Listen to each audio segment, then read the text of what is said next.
सारी की सारी गोपियां महाराज चुप हो जाती हैं। तुम्हें एक कथा श्रवण कराता हूँ पतिव्रता नारी की, और तुम जितनी गोपियां हैं सारी की सारी गोपियां क्या हैं? पतिव्रता नारी।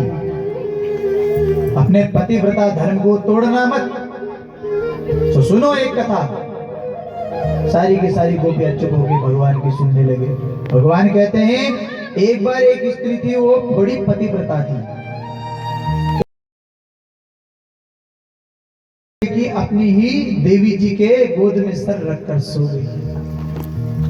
देवी जी का एक नन्हा सा बालक था, वो उठ गया और उठ के अपनी मैया की खोज करता करता सामने चूल्हा जल रहा था, तो चूल्हे की ओर चल पड़ा। ध्यान से सुनना गोपियों, वो देवी इतनी पतिव्रता थी कि उसको लगा यदि मैं उठ के अपने बच्चे को बचाने जाती हूँ तो मेरे पति जग जाएंगे, उठ जाएंगे, मेरा पातिव्रत्य धर्म खतरे में आ जाएगा। क्या किया जाए? सो महाराज कुछ नहीं करा, पर अपने पति को जगाया भी नहीं। इधर महाराज इनका बेटा जाकर उस अग्नि की चपेट में आ गया महाराज।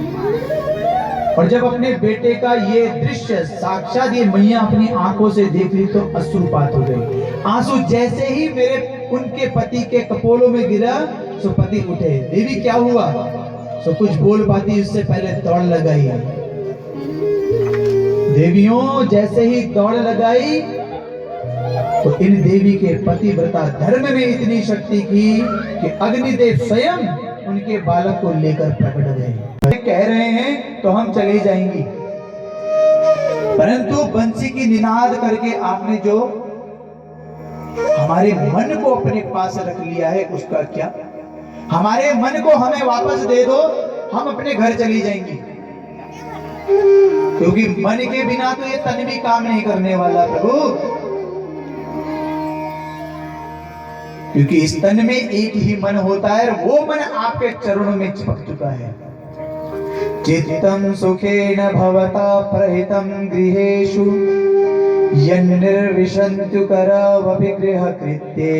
मन ही आपके पास हो गया तो इस तन को घर में लेकर जाके क्या करेंगी? क्योंकि जब मन कहता है कि हाथ उठ जा तो हाथ उठ जाता है। मन कहता है कि चल भाई जरा घूम के आए तो घूम के आ जाते हैं। मन कहता है कि चलो कथा सुनने जाए तो कथा सुनने आ जाते हैं। तन भी तो तभी काम करता है जब मन हो। प्रभु ये मन तो बंसी की निनाद से आपने छीन लिया, फिर इस तन को घर ले जाके क्या करेंगी? भगवान ने जब इतनी विशुद्ध भक्ति इन गोपिकाओं के भीतर देखी, भगवान बड़े प्रसन्न हुए। तो क्या चाहती हो? बोले प्रभु आपका भोग करना चाहती है, आपका भोग लगाना चाहती है। हम आपके भात हैं और आप हमारा भोग लगाइए, हमको प्रसाद रूप ग्रहण करिए। अच्छा, तो भगवान ने इनका मनोरथ सिद्ध करने के लिए रास प्रारंभ कर दिया। तो महाराज चुनौती दी कामदेव को, बोले यदि हिम्मत है तो आओ हमारे रास मंडल में और हमें प्रभावित करके दिखाओ। निहारते मन में विचार करने लगी, अहो क्या भाग्य है हमारा। देखो देखो, जिस भगवान को बड़े बड़े संत लोग पा नहीं पाते, वो देखो हमारे साथ नाच रहा है। मन में विचार करते करते करते करते महाराज अहंकार आ गया। अरे हमारे चरण पादुका के जो चिन्ह है वो दिखाई दे रहे हैं। तो उस चिन्ह को देखते देखते गए तो एक गोपी और कहती है ये एक पादुका के नहीं, ये दो पादुका के हैं। अर्थात बोले हमारे प्राणनाथ के साथ कोई और भी है। भगवान से कहते हे प्राणनाथ अब मुझसे चला नहीं जा रहा, ना पा रहे हम। बैठने के लिए उद्यत हुई, सो भगवान वासी भी अंतर ध्यान हो गए। अब जिस गोपी को लेके गए थे महाराज, ये गोपी भी अब भगवान अंतर ध्यान हुए तो रोने लगी। जब जोर जोर से रोने लगी तो सारी की सारी गोपियां दौड़ते हुए इस गोपी के पास आई। देखा हे बहन तू, बोले कन्हैया जैसे तुम्हें छोड़ के गए वैसे हमें भी छोड़ के चले गए। ना जाने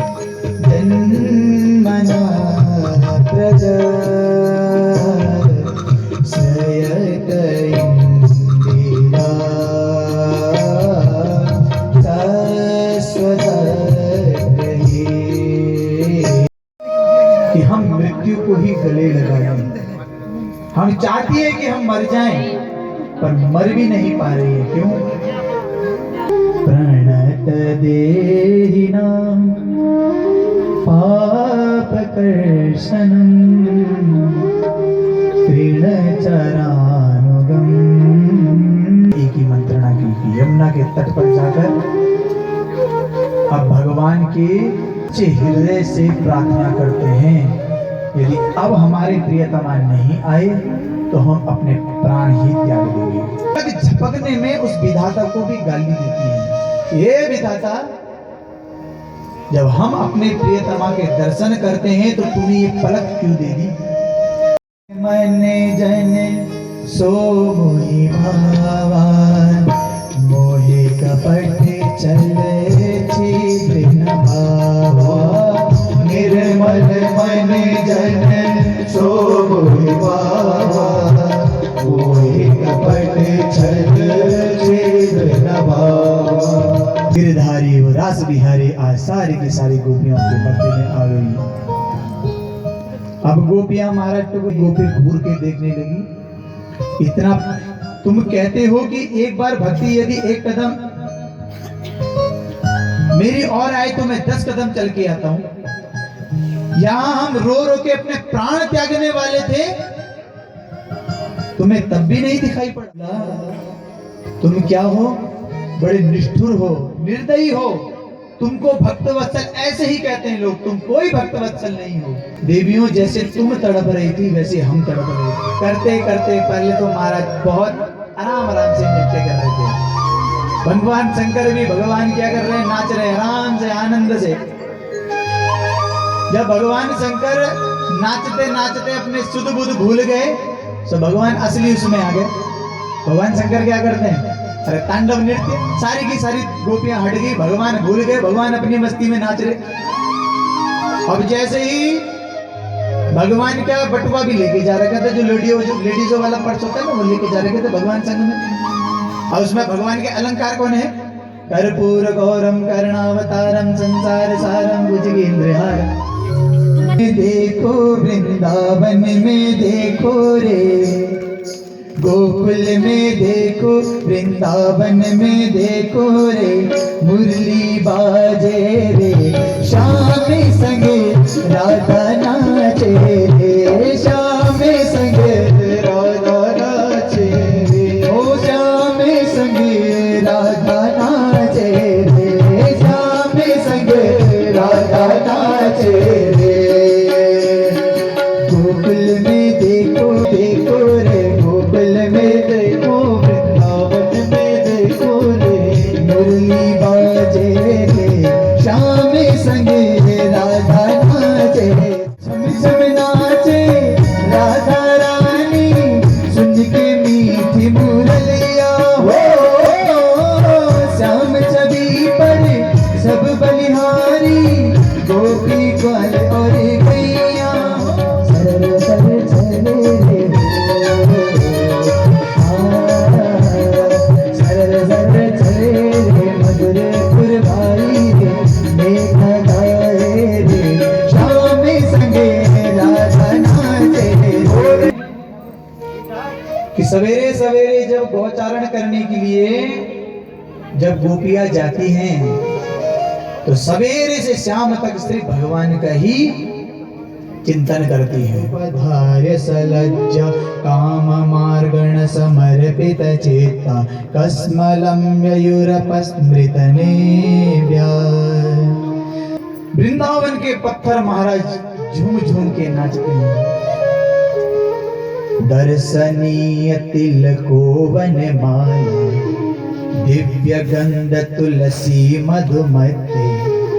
दर्शनीय तिलको वनमाला, भगवान के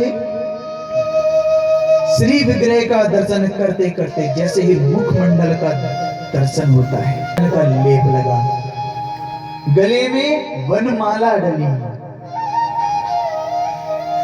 अलिकुले लघु, कानों में कनेर के बीज, सुंदर सा मुकुट, उस मुकुट में मोर का पंख। और जब भगवान बांसुरी की निनाद करती है तो अलिकुले उस धुन को सुन के भंवरा भी गुंजायमान करते हुए भगवान के आसपास आ जाता है। कोई व्यक्ति मथुरा से वृंदावन जाए तो चले, अगर पैदल भी जाए तो ज्यादा ज्यादा 1.5 से 2 घंटे में पहुंच जाता है। पर सुखदेव जी महाराज वर्णन करते हैं, आज अक्रूर जी सवेरे के निकले हुए शाम को पहुंचे। आज कौन से मेरे भाग्य उदय हुए जो मुझे आज साक्षात भगवान के दर्शन प्राप्त करने का सौभाग्य प्राप्त होगा। अरे ये कंस तो भले किसी के लिए कितना भी दुष्ट हो, मेरे लिए तो ये बड़ा शुभ साबित हुआ। खूब स्वागत सत्कार किया और चुप से एक बात पूछी, चाचा जी कैसे आना हुआ? मथुरा में सब कुछ ठीक तो है? नूनः कुशलम पृष्ठे एधमाने कुलामये। अरे हमारे यदुवंश सब ठीक तो है? अक्रूर जी महाराज कहते हैं, महाराज क्या कहना? भगवान कहते हो हमारा प्रश्न ही गलत है। क्यों? क्योंकि कंस रूपी कैंसर पूरी मथुरा में फैल रहा है। भगवान कहते हैं चाचा जी ध्यान रखना, पिताजी को इस बात की भनक नहीं पड़नी चाहिए। तो क्या कहें? बोले मेले का बहाना कर देना। और ये शाम में आती है हमको नहीं आता चैन, हमें को नहीं आता मोहन तुम्हारी याद आती है। कंस ने इनको मार दिया तो इतने प्रेम करने वाली गोपियों के सामने में कैसे होगा? क्या होगा? विचार कर ही रहे थे कि देखा यमुना जी का निर्मल जल दिख गया। तो अक्रूर जी महाराज ने अपना रथ स्थापित किया और यमुना जी में स्नान करने चले गए। जैसे ही यमुना जी में गोता लगाया तो देखा कि साक्षात परब्रह्म परमात्मा श्री लक्ष्मी नारायण ही सामने गई। नैनो की कटारी वारी वारी चुई खतिया से उतर गई। जादूगरी तेरी आंखें जिधर गई, ओ जादूगरी तेरी आंखें जिधर गई, जादूगरी तेरी आंखें जिधर गई, जादूगरी तेरी आंखें। प्रेम की लड़ी हरी दृग दोनों, प्रेम की लड़ी हरी दृग दोनों, प्रेम की लड़ी हरी दृग दोनों, प्रेम की लड़ी हरी दृग दोनों। बरस पड़ी मोतिन से बिखर गई, बरस पड़ी मोतिन से बिखर गई, जादूगरी तेरी देखो जरा ये चंदन की बड़ी खुशबू आ रही है, कहां से आ रही है? कन्हैया ने देखा तो सामने से कुबड़ी चली जा रही है। तो जोर से चिल्लाए कन्हैया, अरे सुंदरी। जैसी सुंदरी बोला, ये संबोधन शब्द पहली बार आज इस शैलेंद्री ने सुना तो रुक गई। महाराज सुंदरी किसे कहा? कन्हैया कहते तुम्हें कहा। कन्हैया कहते हैं जरा अपना परिचय दो, तुम हो कौन? तो अपना परिचय देती है, दासस्य हम सुंदरम कंस सम्मता। मैं कंस की दासी हूँ, शैलेंद्री मेरा नाम है। मद भावितम भोजपते रति प्रियम, मेरे द्वारा घिसा हुआ चंदन हमारे कंस महाराज को बड़ा प्रिय लगता है। तो मेरा काम है चंदन घिस के और कंस के माथे पे लगाना। तो कन्हैया कहते हैं आज महाराज जी निकाल चंदन और भगवान के माथे में लगाया, सारे ब्रजवासियों के माथे में लगाया। बड़ी प्रसन्न हो गई कि आज मेरा मन सिद्ध हो गया, अभी सुंदरी बना देता हूँ। क्या करेगा भाई? भगवान ने जाकर पैर के अंगूठे से पैर का अंगूठा दबाया, एक हाथ से महाराज कंधा पकड़ा, दूसरा हाथ लगा दे छुट्टी में प्रत्यंचा चढ़ाई तो महाराज के 2 टुकड़े हो गए। इतनी जोर से आवाज आई कि महाराज कंस लेटा हुआ था अपनी स्थान पे, उस स्थान से गिर के नीचे आ गए। इधर महाराज जो जितने भी दूत थे, जितने भी रक्षक थे, सारे ले लेकर महाराज इनको मारने के लिए दौड़े। बलदाऊ जी महाराज कहते कन्हैया जरा एक हिस्सा मुझे पकड़ाइयो। कन्हैया ने फेंक कर दिया महाराज, तो इन्होंने खूब कुटाई कर दी आज इनकी। सारे के सारे कुटते हुए ये दूत भागे महाराज कंस के पास। महाराज गजब हो गया, क्या हो गया महाराज? जो परशुराम जी के द्वारा दिया गया धनुष था वो टूट गया। कंस समझ गया, अर्थात वो काला काला मुरली वाला मेरा काल अब मेरे पास आ गया। अब यह एक थप्पड़ में तुझे भी और इसको भी पहुंचाऊं ऊपर। तो महाराज इस महावत को बड़ा क्रोध आया, इसने हाथी को छोड़ दिया। हाथी दौड़ा महाराज दोनों भैयाओं को मारने के लिए। कन्हैया भी महाराज और बलदेव जी उछल के इस हाथी के पीठ में बैठे और महाराज मुक्के मार मार के इसका भी प्राणांत कर दिया। दोनों भैयाओं ने महाराज इसका दांत निकाल दिए, दांत ले लेके चल पड़े। ये महावत मारने आए तो महावत को भी ठिकाने लगा दिया। अब एक भैया ने एक कंधे में हाथी का दांत रखा हुआ, दूसरे ने दूसरे कंधे पर। अब निकल पड़े कहां? उस सभागार में जिस सभागार में सारे के सारे ब्रजवासी मथुरावासी बैठे हुए क्रीड़ा करते करते मारने लगे। कुछ ज्यादा ही हो गया तो बलदेव जी ने इशारा किया, कन्हैया जरा एक धरियो जाके। कन्हैया ने एक मारा तो इसके प्राण, बलदेव जी ने एक मारा तो इसके प्राण। इतने में महाराज उसमें कूद गए सल और दूसर। सर आते सारे प्यादे खत्म, तो बावरा हो गया, पैदा गया, चिल्लाने लग गया सभा से ही, अरे तेरे बाप को भी नहीं छोड़ने वाला, तेरी माँ देवी को नहीं छोड़ने वाला, अपने पिता उग्रसेन को भी नहीं छोड़ने वाला। बावरा हो गया महाराज। भगवान ने लगाई छलांग, पकड़ लिया इसको। घर से महाराज के बाल पकड़े, खींच के नीचे लाए सभागार से नीचे और पटक के धरे।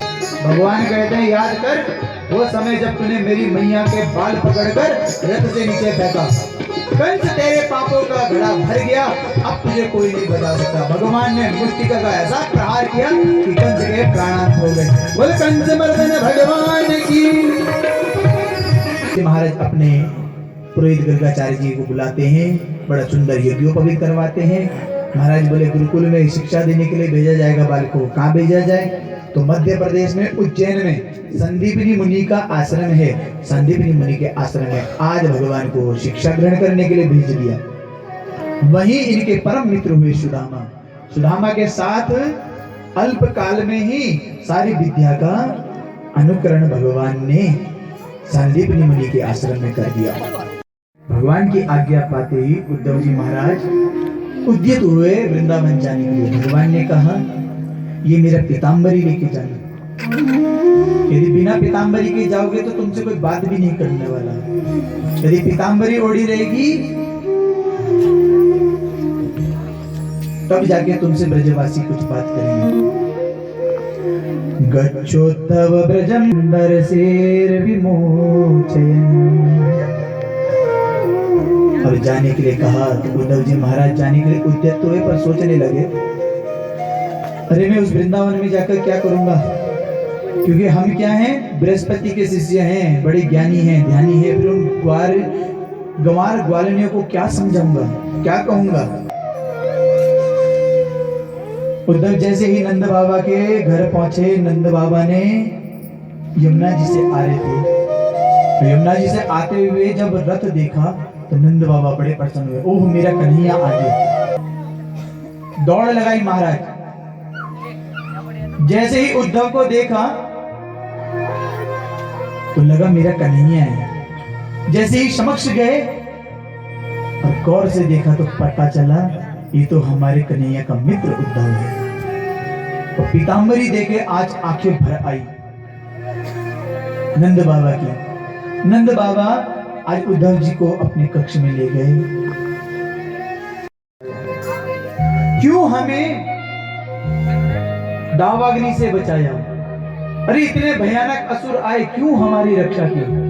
इसलिए कि आज हम उसकी विरह में एक एक क्षण मरते जाएं। कन्हैया हमसे इतना प्रेम करता था, सबसे बचा के लाया। उद्धव ये हृदय क्षीण भीण हो चुका है। बगल में बैठी हुई यशोदा मैया तो कह ही नहीं पा रही है। इतने दिना हो गए, अपने आप तो आया नहीं, मित्र को भेजता है और चिन्ह के रूप में अपना पीताम्बरी भेजता है।